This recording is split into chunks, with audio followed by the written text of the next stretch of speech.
नवादा से पूरा लिखबो के छौड़ी लखीसरैया जमुइया के छौड़ी एगो चुम्मा देली तो लिख देबो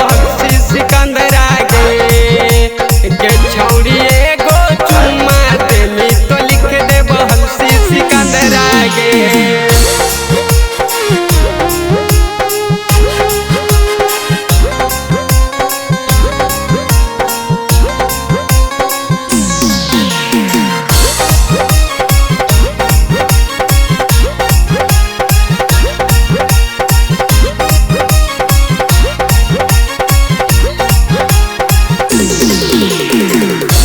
जब तो ऐसन है कि देखी डोलो ईमान गे तोरे पे लुटावे लगलै सारा सावधान गे जब तो ऐसन है कि देखी डोलो ईमान गे तोरे पे लुटावे लगलै सारा सावधान गे जिला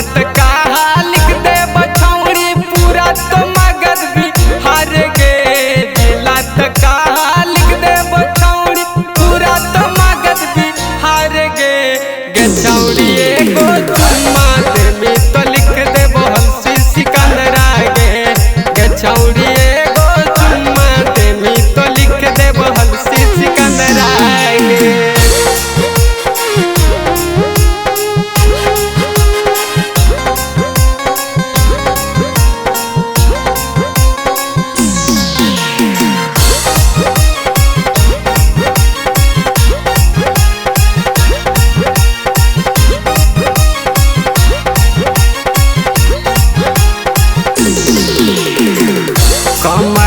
दीपकवा चैलेंज करल कौ तोहरा नाम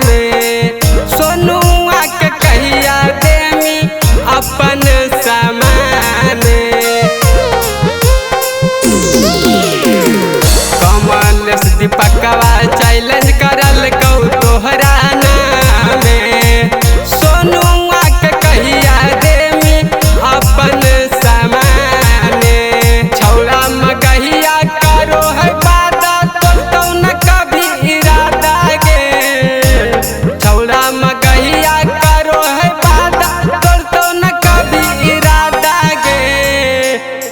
छौड़ी एगो चुम्मा देली तो लिख देबो